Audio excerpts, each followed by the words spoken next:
So there's a new game that recently released called Rematch. Rematch is very different to FC25 because in FC25 it is a 1v1 essentially, and each player controls their own team of 11. But in Rematch it's a 5v5 and each player is controlled by their own user. So it's kind of like Rocket League but just without the cars. And it's literally in third person mode and you kind of control your own character. It's really cool. And it's developed by the same developers who developed Sifu. So you know the mechanics are going to be really good. The mechanics are made really well. In my opinion, it feels better than FC. You can actually kind of tell that it was made by Circlab just because of how it feels and looks. They've even got cool mechanics like the rainbow flick. The goalie position has completely different mechanics as well. The gameplay in general is just super refined. It feels very, just smooth overall. And while the other parts of the game do need a little bit of work, the gameplay, which is the main part, is it's perfect. I prefer this game over FC if I'm being really honest. I feel like this game has a lot of potential to be a genuinely good competitive game. Except one thing. There's an issue.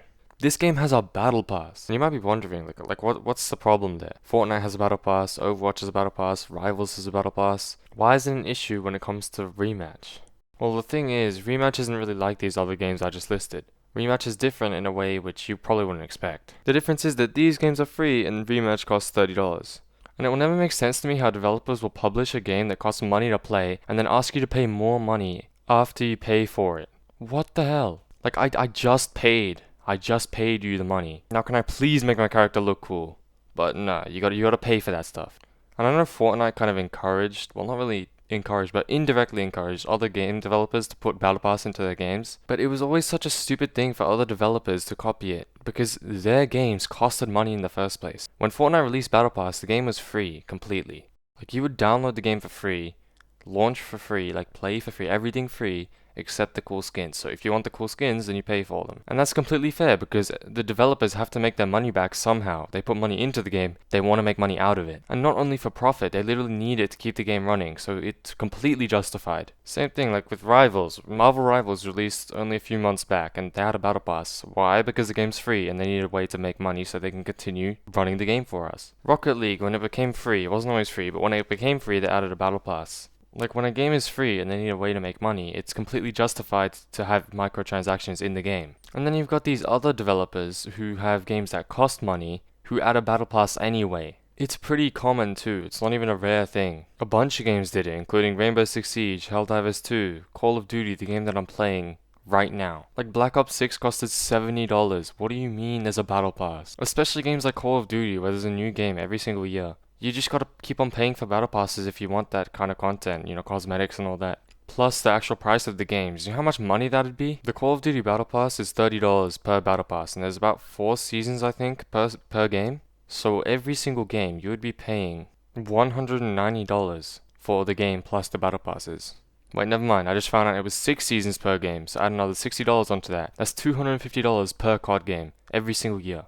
And I know, most people finish the Battle Pass every season if they actually play COD properly, so technically they only have to pay for one Battle Pass, right? But the fact that the developers are targeting this amount of money from the users that's just crazy. It's literally crazy, and it doesn't even count, the entire item shop that goes for extra COD points. I don't even understand. Who in their right mind would target that much money from just a single user? And if you want to actually grind the camos, the free cosmetics that this game offers, you've got to be the highest degree of unemployed. It takes 150 hours or something to get the highest mastery camo. And that's multiplayer mastery camo, by the way.